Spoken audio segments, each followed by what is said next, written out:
So kanize teka wano ekikopo nga nkyagalawo nga saagala kiveewo ng'era yenna akijjawo tulya ddala nga nzijjako wine era meggashuwa ndekamu n'otuzza otutono otulaga nti kyakikola ki kyakikozesa kiri in motion kiri in use meaning don't touch it and women you know baagala okuputinga up show okiteekawo omusiru akijjawo okikomerawo akijjawo awo tugenda okukolera yes I want you to put it back teaching manners you have to be organized yes I think now for you like nedda yeah nze today katawolo njagala kasigale mpulira nkaagala awo kati ekikapo kyomanyi wakimba nkiteekawo because I'm going to use it over and what and over kati gwe ekyokukijjawo bw'okitwalayo bwenkizaayo bw'okitwalayo oba ogenda kummenya mba nkola biki ebyo nsobola okiteeka naawo nekimala ennaku ezi nga nzija nkiwamu amazzi bwe nga nyo bwe nkirekawo ne njiwamu amazzi oba juyisi bwe nga bwe munywa bwe mbirekawo bwe ŋŋenda naye nga just nkyagala kati okubeera n'omuntu yes kati okubuuza why would you remove that cup gubagayira kidonze sitegeera ate muntu butono nnyo bunnyombi sinyomba nga bakazi nyiga kologeti wakati otyo manye ebbeeyi ya kologeti wabeere wakitawo wali omunyiga bw'otyo bangamba abasajja nyiga nonyiga kologeti wakati lutalo yes nokwata toothbrush nga toothbrush ye nkusanze nga gwe onaabye gwe sponji yo tevuddemu byovu ombulire oba amazzi g'okekkereza bwagasasula okuleka ekyangwe nga kikyafu sabbuuni omulekako enviiri sabbuuni anawe omulekako enviiri why okoze kyaki okitegeere there are some small things nga anyway kati nze I don't know but ate nze nina ekizibu kimu I'm not overprotective. You're not jealous? Not being jealous and overprotective. There is being jealous yes. At a minimal. Yes. Jealous. Me, I'm at a minimal. Me, I'm not protective. You just tell me you're going somewhere. And that is it. Just, yes. Right? No, what I'm into your tools. I just need to know. Orinan. Are you safe? You know? Nze gwogenda okugamba I don't want to cook negamba it's fine don't I like giving I don't give women as in headache as in siri muntu ali serious nnyo I need food nfumbira era wesokusanga ofumbye nnyiga wash for me era wesokusanga oyezeza nkola ki nida because you know why I can't do that stuff I don't mind the love and the so kugamba I can't cook. Nigga, you don't want to cook? It's fine, baby. I hit the kitchen. Nengeda nenfumba.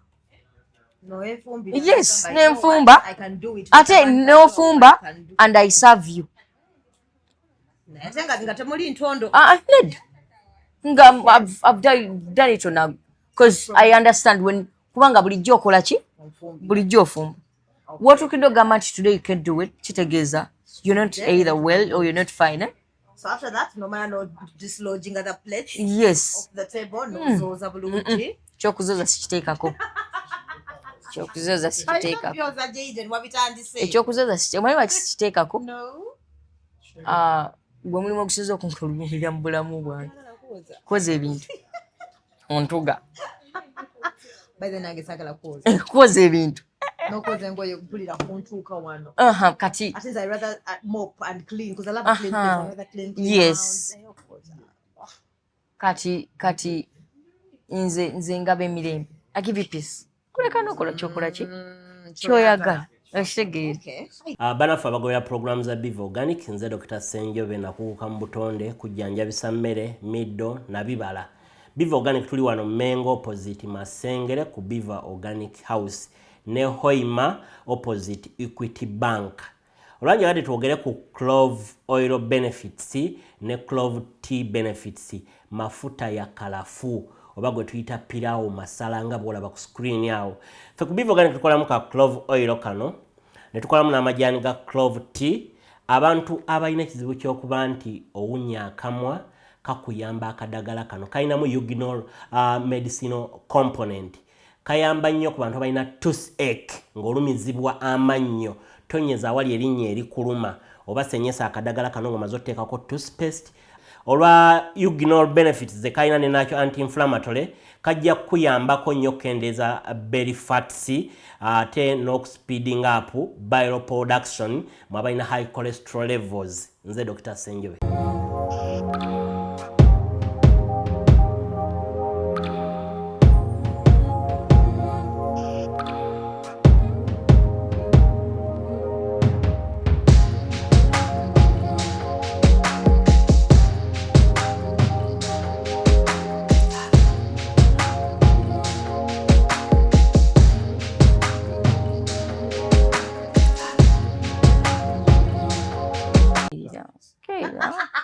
Nywa ku mazzi, you know. Skin for real, like or to sing a skin. Nywa ku mazzi, give yourself peace, freedom, eat some fruits, oshitegedde.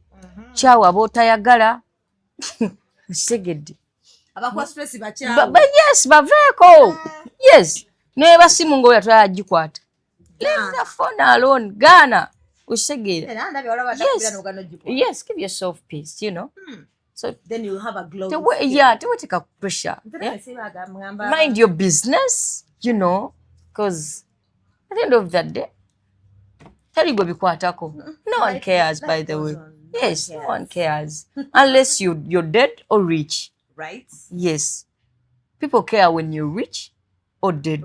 When you're broke, you're invisible. No one cares. Wendabanga, ekizibu kyange. I can't call my mom Nachimala. Can't call my dad Nachimala. No nyengeri gyenche malira. Zisikubira muntu simu. Kati nze ndi wano ne wano binnemerede neda. Wachiri abantu bamanyira. Abantu balangira. Abantu bamanyira. Balangira. Naddala abakazi. Twala. Mama, welcome to Love Life. Jayden mukobezaawo bannange. Ne mama. It smells good, which is good. Smell good, look good. Yeah. Never to ina sente. Buzaabuza abantu bwaba. Nabagala teri agenda kukebera munda nti enjala ekuluma. Oshegere ne ate bajja kulaba nti ofaananye bubi. Abantu bamanyira. Lwaki abakazi basinga okumanyira? Nk'abasajja bamanyira. Ojikola oli gwena kunyumizako last time oyanga mamwezi ebisambi simanya biki. Nebana nakoma naweza sente endala. Kati bwe nagaana ku luno. Ndiziwerako yanga naweza message za busungu bakuswala choka yampezako na bifanani bi mbu mu 2 weeks wabatanziriza sente zange ogenda kundaba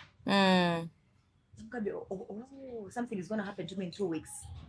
Sente zasoka zalizaje bisambi nesibimwa bwachi obiwayo nga lwaki mweze bisambi byange tabikozese kati yenga yakuwa sente ze wazikozesaje nazi bolya sente ate kati buyo nsonda za mmotoka zeyazeeko okumpa nasadde ku mmotoka ozanze nze ntya nawe sitya zeyazeeko okumpa nga mwanyi kyagala nkole nkoleka video with a stranger. For example, I look for any stranger tukoleka video ne faces tezina kubeeramu manyi nonga byalaba mu movies fantasies then kati omuntu mbusimanya akole biki eyo then kakati nze nkole all kinds of noises then kati tubaye tumoleze video kati ye kijja mu mala kyayagala kyokka aliwo alisaidiza ebweru yangamba alisaidiza abanangenera but somewhere ebwereyo but being a woman means being too strong. In 2 weeks time if I don't pay that money back njakula bekinantuka kati nchakirinze otwaye okubeera omukazi kyetaaga okuba nga oli mugumu nnyo right. So namugambye, did I force you to send that money? Did I force you? Njagala leta documents eziraga nti nakugamba nti please njagala sente bonozileta nja kuwolera kino ne kino. Thank you. Go yabyogera voice note sinzira and then even your kids no nambi yampeza n'abaana be balongo bali awo nange mwana we nembuto nanga nanga abantu bali kwe ozwaye okubeera omukazi kyetagisa ekintu kinene. I can't be a woman. Why? Kati mumbeerawo nga bampereza sente nga someone is expecting thighs. I know. Thighs and then another fantasy with a stranger, any stranger. Okoleka video mwereze. Okumanya musiru namugamba wereze sente naye nawereza. Mtu banengamba okumanyi oli mulalo. So you olaba nagana ebisambi. So you think Nezo sente nyingi.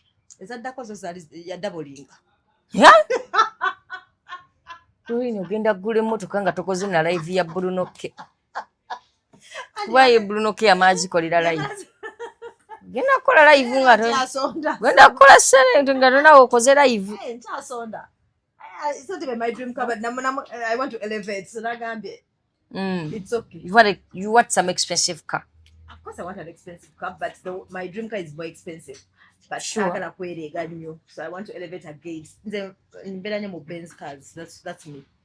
It's another Benz, but a bit, you know. Where got Benz? Already in a Benz, but they're elevating up Benz in that.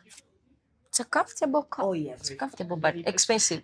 Kwa bakanika Benz, so but ono wane. Very expensive. But nagambye ezo nazo namugamba nazongedde ku motoka jensonda kati tsoke ninze ekinamba kwa mutu. Nedda kati no it's fine, you can talk to him nomugamba osona okumpa aye endala. Namugambe ku Facebook aku blocking naye no ku WhatsApp nkwetagayo naye bona wiranga ekisa kikukutte. Badde nsaba otripolinge kubanga tubuzayo million nga mmeka bwezi to. Yes, ntono. Ngambe tubuzayo busente butono. Mvuge mmotoka. Ngabe ninde ekinamba. Osegere. Wange ebyokukolima tubikola. Mbona afunayo musajja mbona afunayo omuntu akuweebe ebintu webityo. Namugamba n'okungamba mpola. Namugamba za love working for my money kale wakiripola. Mbona asobola kuwola. Muweereze obugere. Muweereze obugere. Naye bannange. Jayden, ebintu byatulangira nga tumaze twawukanye. Why would you do that as men? Wane mutamba. Naye abasajja tebalangiranga bakazi. Okolanga ekiro omukazi n'atako omuganda wange. Omukazi wakuwaatama. Jayden, lwaki eva okifulipinga ku omukazi wakuwaatama. Omukazi asobola okuwa. Gwe bw'omuwa 10 tomulayiza. Gwe lwakuwadde 2. Nagamba layira. Gamba sente zange ezogenda zizza. Abantu tebakkiriza mu kutuwa. Bakkiririza mu kutuwola nkuwoze. Yes. N'alyoka akulayiza gamba sente zange ezogenda zizza. Ate sente zange ezo nzaaga. Kyokka gwe olw'omuwadde 10 ng'omuwadde buwi. Talayira. Ate balina n'obugambo obupya. Have you seen the grants? Right? This is bagamba grants. Have you seen the grants, the funds? Have you seen the financial support? Ntuga bannayi mitwale ebiri financial support kikamu kye. Ntuga obutwa financial support nyoko. Bayogeramu obugambo obupyawo. Nganda bagamba if the money is not 100, why would you ask? Why would you call and tell me? Have you seen the grants? The financial support. Have you seen how much I love you? Have you seen the money? Have you abera assertive, affirmative? Have you seen how much I love you? Nagamba nokugamba ko aliyo funyeka kuwa sente. Ate nga ayogera mazima tofunanga kakuwa. Kuba bakazi bennaku bone sente zaabo. But Nenze Jayden waliwo ekiswaza omusajja nakwana omumbuka nakwana notandika okusabiriza yaka lwaki weto yaka nosabiriza light pozi light kati ate light adduka nosabiriza light nosabiriza simanya you isidiero gibitichu tuli mu golo 3 kunya bannaki golo 3-0 zeri light nakitidde but there is what we call setting your worth, setting the pace as a man. No, as a woman. Okay. No, as a woman, singa nakusanga ng'oli muntu wa data, oli muntu wa laiti, wera osaba yaka, oli muntu wa airtime. Sirinaako nkubiraako. Ajalabira ddala nga afunye omuntu ali very cheap. Esegedde. Tajja kubala mu magezi. Okimanyi nti nno omusajja akwana omukazi w'ebbeeyi gw'atasobola. Je bali bangi munange nakweteekako. Yes. N'omubuuza n'omubuuza ayishuwa n'amala. Omanyi lwaki? Omanyi lwaki? Osomusa nga talina. Naye okusinziira ku standard z'oliko osomukako kukola. Yes. Yes. meaning ze bwansaba nasina muwa then Ah, right okay nza musaba ne muteka yes neda waba akwagala nga ready to invest in according to your worth ojjamu kakokola kuba jamanya Doreen tagenda mutodinyira Doreen takola kino na kino Doreen tayambala ngoyera za rais Doreen tagenda mu bifu bya rais osege so obukozi bwe bonna nengeri gy'anaakolamu emirimu ajja gikyusaamu just to match your energy to match your worth you know kati bwanaakusanga nga oli ku level ya data nakyo ogenda mugattako kubanga already eza data azikola ki azirina kyoka talina mitwalo ebiri wuyo okozesa layika osegera ngamba wuyo omukazi okozesa layika gibbi abiri za mitwalo ebiri kyoga ze zinamulema azikuguliri yes nga tonnabasaba Range Rover are you worth a Range Rover really bw'oba otunuddemu nakigudde Range Rover eyo gisaana awo oli osobola okuvaamu akakadde akamu nga toyimuse tosobola nga tovudde mu kifo then bw'oba tosobola then you're not worth a Range Rover. Yes, you know, like an envelope. You're not supposed to ask for expensive shit. Yes. No, your level. Yes. TikTok, some guy, when talking stage, one about Jagale, Kutame, Kumenya, Ekoya. What's your best color? Your nice color, style? Food. How do you sleep? Where do you your hobbies? What do you do in your free time? Mwena ne mwetotonolako family mujogeddeko mugimazeeyo. You know my brother is in London now. What? Nange nga gundi agenda ngakola ki some chicken agamba tuli talking stage omusajja yankwanye yesterday ne tugenda out today. The next morning yakeera nga amuweereza commandments.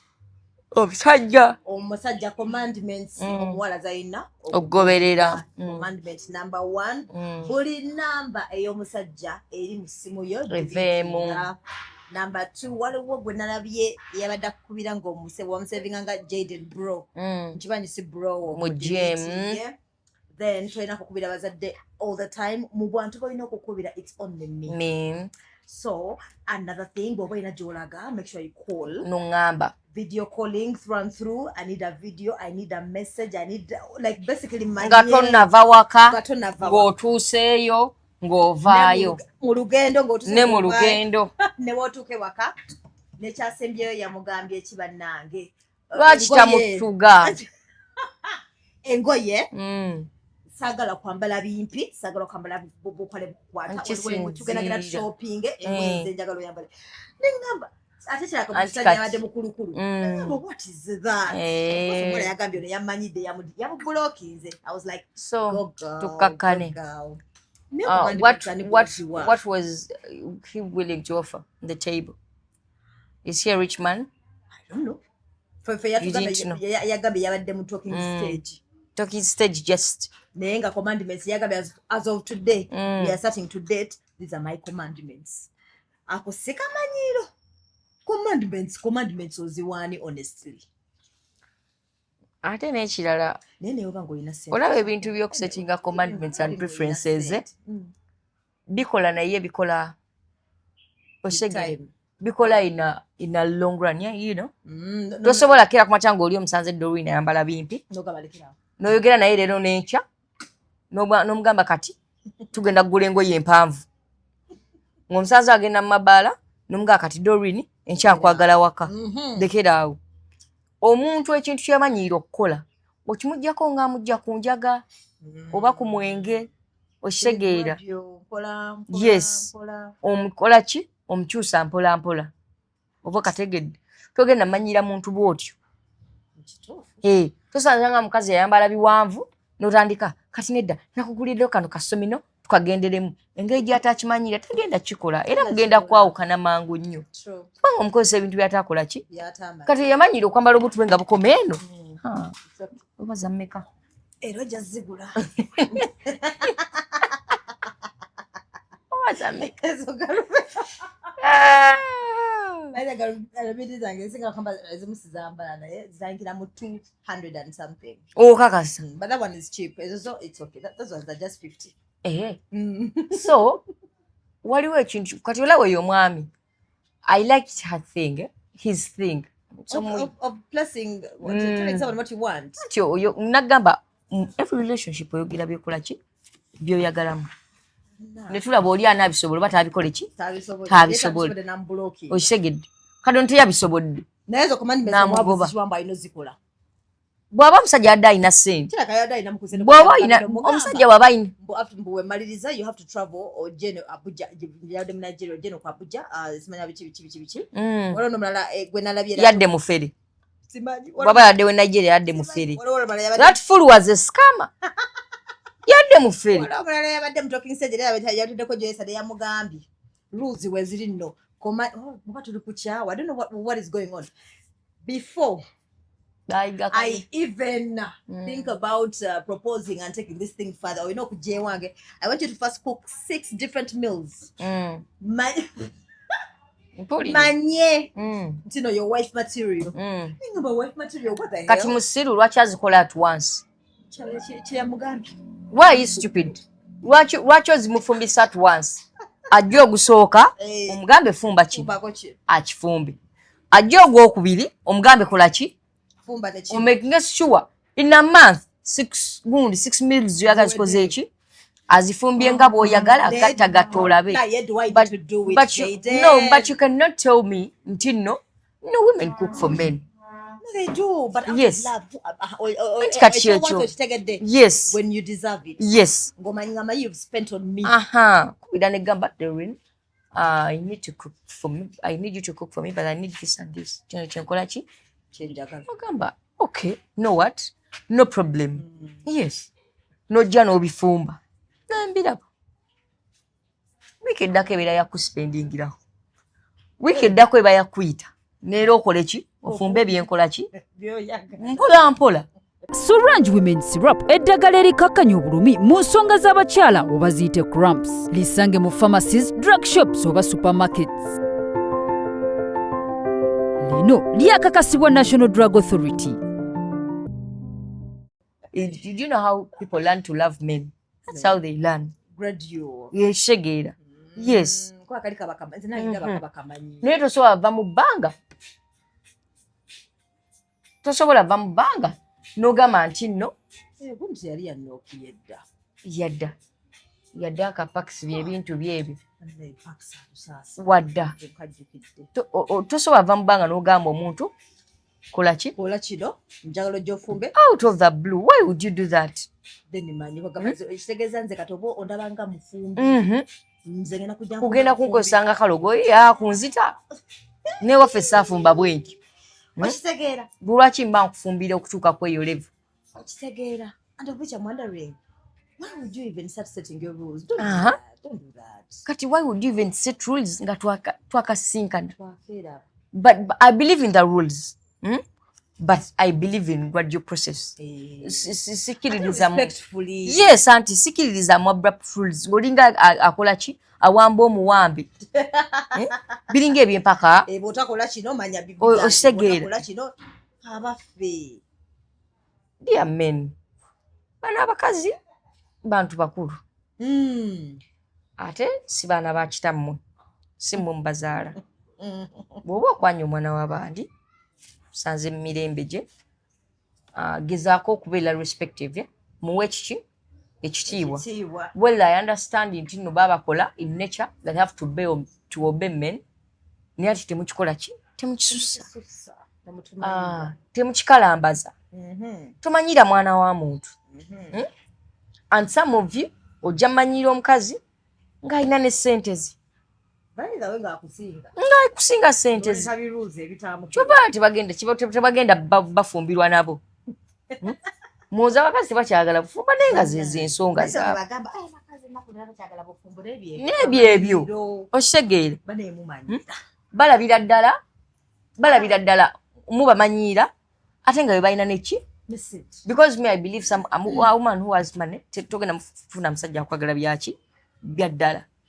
era yenna yes era yenna gwoba ofunye abakwagalako ki sente zo katogenda kugatako okunjagalako sente zange ogatteko n'okummanyiira okitegedde tojja kukola bibiri awo olina olondako kimu okitegedde because me I believe a woman oba omukazi ye wagwa mukwano abanga zolo munga bambi aba mutuufu 100% tewaba nsobi neegi obukakafu obwo agamba nsi yoyo baŋŋambanga ate okumanya mu basirusiru muddeera ne mutugera n'abaami bammwe olaba omwana oyo tayatwagaliza ye yabadde agamba mbu bakusanze ne gundi mwamma bakusanze naye nga kisajja kiggumye kigamba no is lying oyo muntu mubi nagamba abantu babi baveeko tobawulirizanga nawe ogamba kale daddy kumbe the fool is lying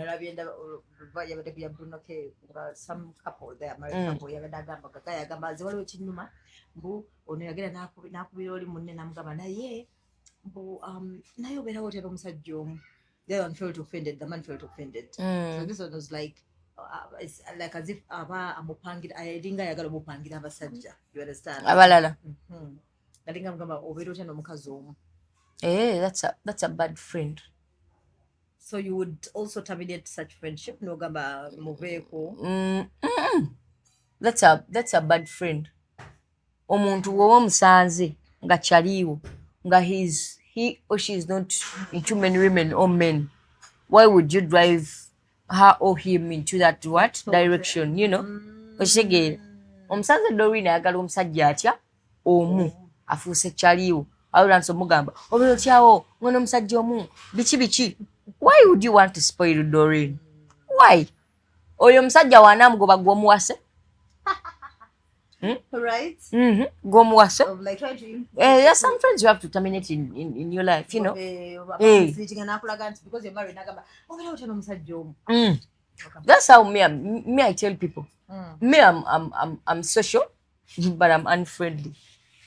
Yes, it takes a lot for someone to be my friend. Okay. Yes. Oh, you can even chat, you can have yes. Yeah. We go out together.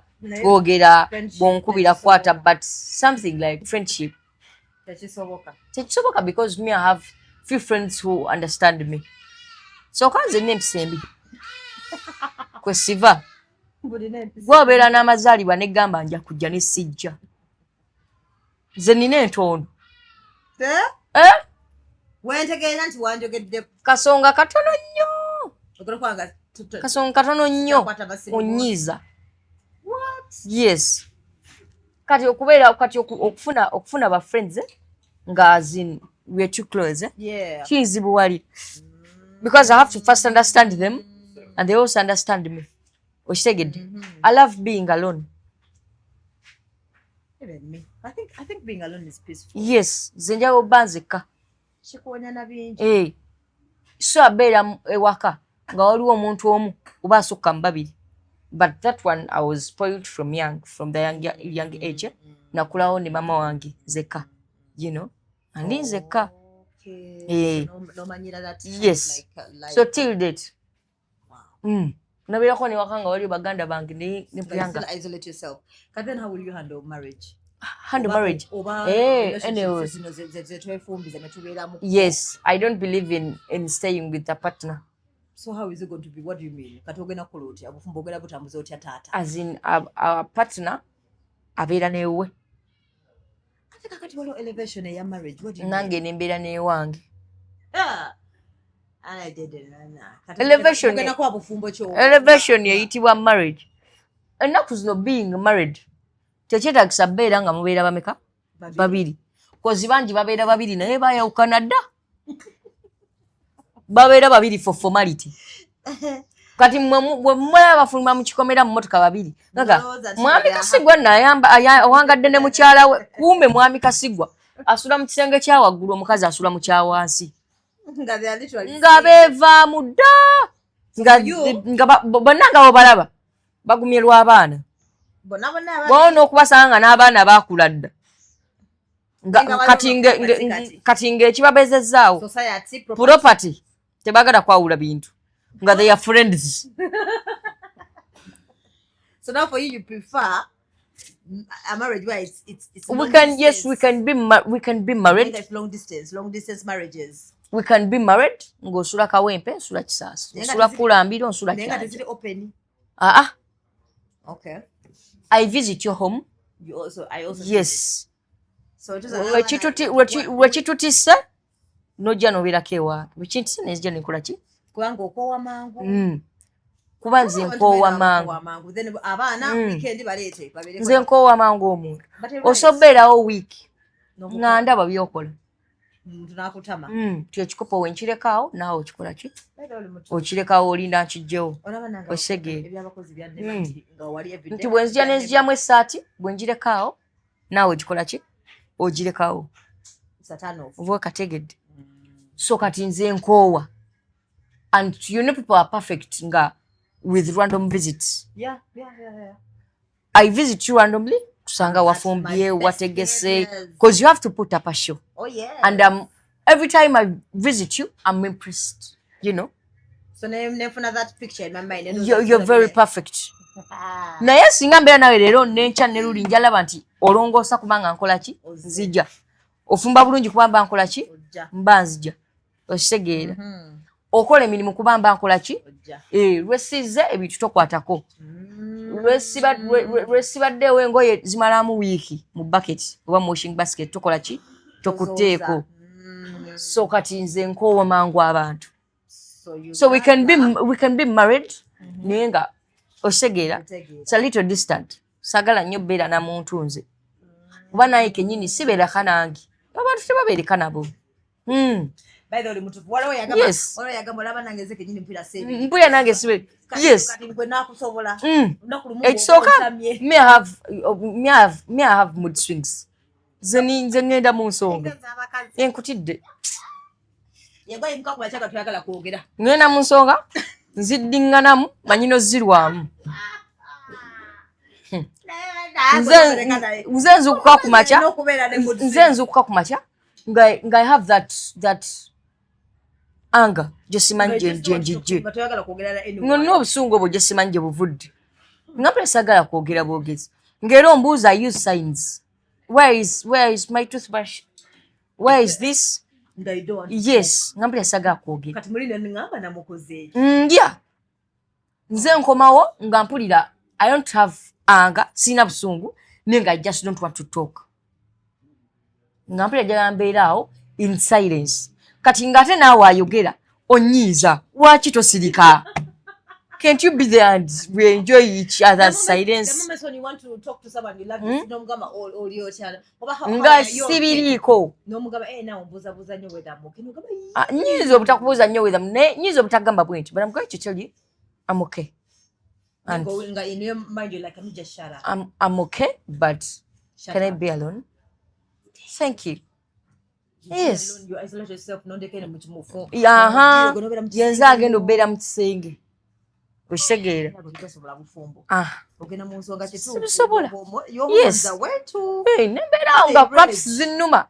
Nga hormones zirwe. Yes. Nga ziko nga cramps zikulu. Nembeera nga cramps zinnuma mu crampy. Oshegeera. Hormones zirwe jinga bannange.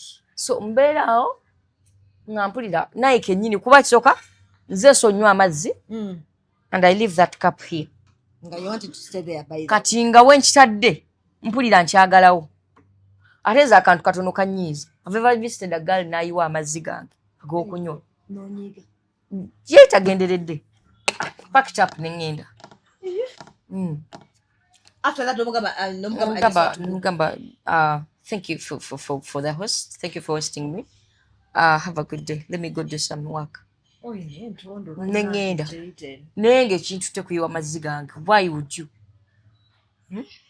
So kanize nteeka wano ekikopo nga nkyagalawo nga saagala kiveewo ng'era yenna akijjawo mpulira ddala nga nzijjako wine era meggashuwa ndekamu n'otuzzi otutono otulaga nti kyakikola ki kyakikozesa kiri in motion kiri in use. Meaning don't touch it. And women, you know, bagala okuputinga up show. okiteekawo omusiru akijjawo okikomerawo akijjawo awo tugenda okukolera ebintu wenjagala yes I want you to put it back nkuteaching manners you have to be organized yes ate kati now for you like nedda yeah nze tudde katawulo njagala kasigale mpulira nkaagala awo kati ekikapu kyomanyi wakimba nkiteekawo because I'm going to use it over and what and over kati gwe ekyokukijjawo bw'okitwalayo bwenkizaayo bw'okitwalayo oba ogenda kummenya mba nkola biki ebyo nsobola okiteeka naawo nekimala ennaku ezi nga nzijja nkiwamu amazzi bwe nganywa bwe nkirekawo ne njiwamu amazzi oba juyisi bwe nga bwe munywa bwe mbirekawo bwe ŋŋenda naye nga just nkyagala kati okubeera n'omuntu yes kati okubuuza why would you remove that cup gubagaye yashidonze sitegeera hali muntu butono nnyo bunyombi sinyomba nga bakazi nyiga kologeti wakati oti manye bei ya kologeti wabeere wakitawo wali omunyiga bwotyo bangamba abasajja nyiga nonyiga kologeti wakati lutalo yes nokwata toothbrush ye nkusanze nga gwe onaabye gwe sponji yo tevuddemu byovu ombulire oba amazzi gokekkereza bwagasasula okuleka ekyangwe nga kikyafu sabbuuni omulekako enviiri sabbuuni anawe omulekako enviiri why okoze kyaki okitegeere there are some small things nga anyway kati nze I don't know but ate nze nina ekizibu kimu I'm not overprotective. You're not jealous? Not being jealous and overprotective. There is being jealous yes. at a minimum. Yes. Jealous, me I'm at a minimum. Me I'm not protective. You just tell me you're going somewhere. And that is it. Just yes. Right? No, what I'm going to your tools. I just need to know Orinan. Are you safe? You know? Nze gwogenda okugamba I don't want to cook negamba it's fine don't me I like giving yeah I don't give women that is in headache as in siri muntu ali serious nnyo I need food nfumbira era wesukusanga ofumbye nnyiga wash for me era wesukusanga oyezeza nkola ki neda because you know why I can do that stuff I don't mind on that one so kugamba I can't cook. Nigga, you don't want to cook? It's fine, baby. I hit the kitchen. Nengeda nenfumba. No enfumbi. Yes, nenfumba. I can do it. Ate no fumba and I serve you. Natenga ngatemuli ntondo. Ned. I've done it now because I understand when kubanga bulijjo okola ki? Bulijjo ofumba. What you can do gamat today you can do it. Chitegeza. You're not either well or you're not fine. Eh? So after that, no matter no dislodging other plates yes. off the table, no zoza bulungi. Chokuzoza sikitekako. Chokuzoza sikitekako. Byoza Jayden wabitandise. Chokuzoza sikitekako. No. Gwe mulimu okusoza okunkolumira mu bulamu bwange. Koze ebintu. Ontuga. By the nange sagala koze. Koze ebintu. No koze ngoye kupulira kuntuka wano. Kati. I think I rather mop and clean because I love clean things. I rather clean. Yes. Kati nze ngabe emirembe. I give you peace. Kuleka nokola kyokola ki? Kyoyagala. Okitegeera. Okay, I get it. Because sagala you regret sagala okole ki? Obele ku pressure. You know? Bwesifumba ajja nyiga bwesimoleza ajja kola kino bwemba nina ogenda bwemba nagendaga abeera osegeera nze nkuleka n'ogenda gy'olaga nesukira simu okuva w'ogendayo mpaka lw'ovuddeyo nemanya ng'ovuddeyo ga house the place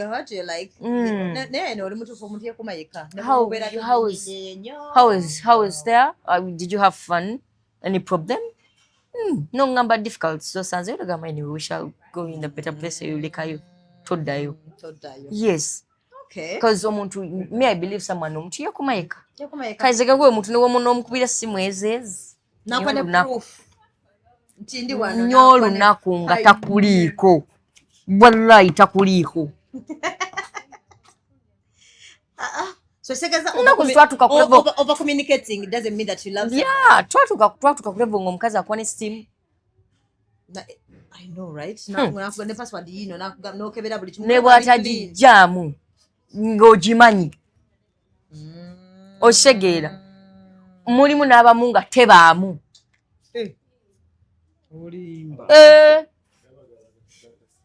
The phone is open 24/7. Ngera ogikwata n'ogikola bwoti n'agikuwa.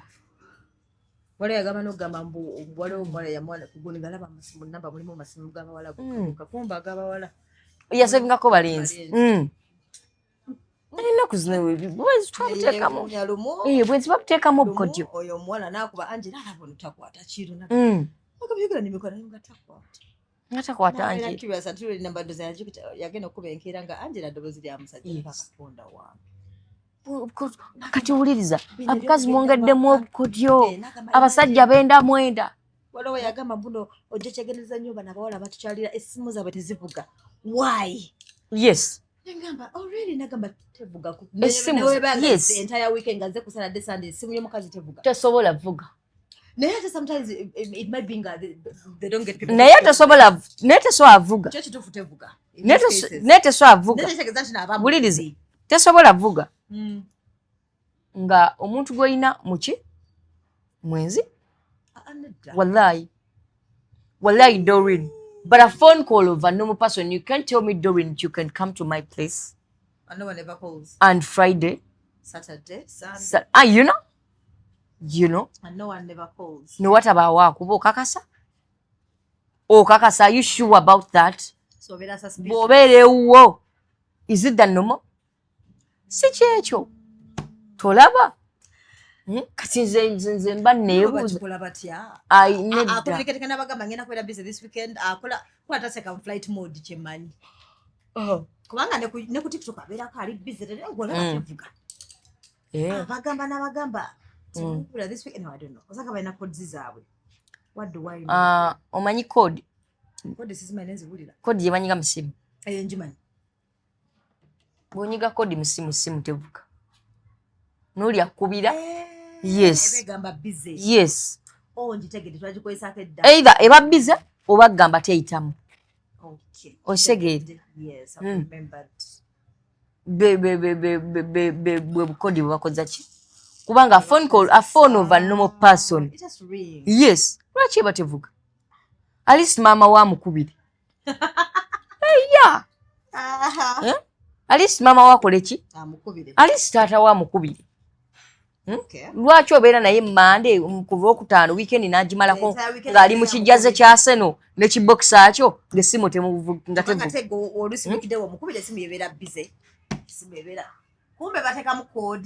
Okitegeera. Kati nno newomugezaako mukubira budde obwo. Era tesobola kukola ki? Omanyi lwaki ajinga mu kodi? Koza bakimanyi oli naye budde buki? Budde obwo. Togenda mukubira kuba already omukola ki? Naye nze nina effujjo. Okola otya? Bw'olaba nga the whole day n'ogamba naye lwaki tebamukubidde leero? Nedda nze nina effujjo. Nze nina effujjo nzannya nnyo. So otuuka awo nga oli wali ndi wano. Nekkubira. Gonoroza love kumbe gwena ky'oba. Kubira hello, how are you? N'ogamba pick up the phone tunyumyeko. Naawe n'ogiraba. Kati gwe singa ndaba mu kodi ne baŋŋamba awo nga nkuuza simu yo nga ngeri busy. Madam esimu yo nga teyitamu.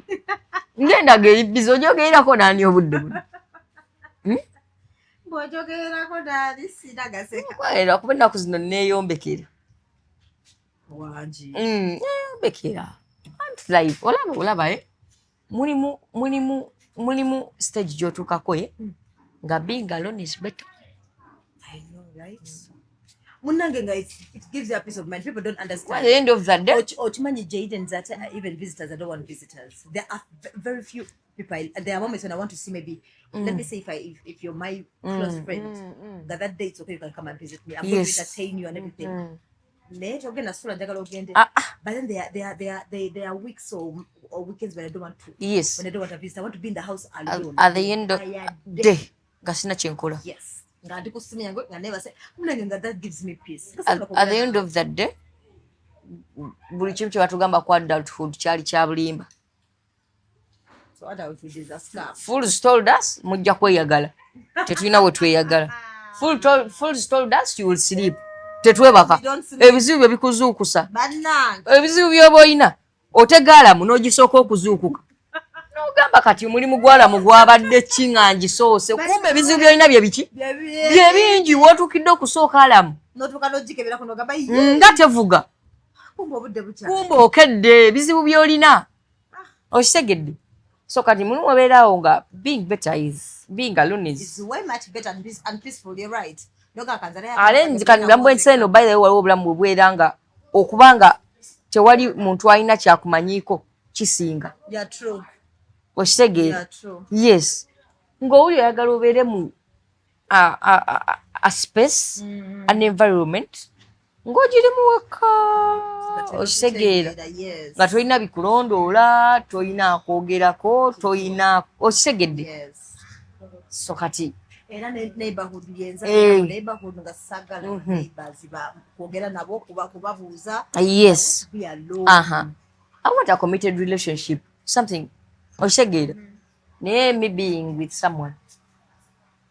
Rather be committed but from different places. Yes. I know you're my wife. That's how we shall kuwangala. You need anything, you get it. You know. You miss me, you come and see me. Yeah. Okitegera. You don't want to move, it's fine, I bored. Mulimu abatagala tamu. At the end of the day, that's how you get to kuwangala with someone these days. Yes. Ebintu by'okubeera n'omuntu gwe okubeera ffenna nga bisibu. Even I wonder which is in blood. Bitu kwagenda kola concert. Chosen blood.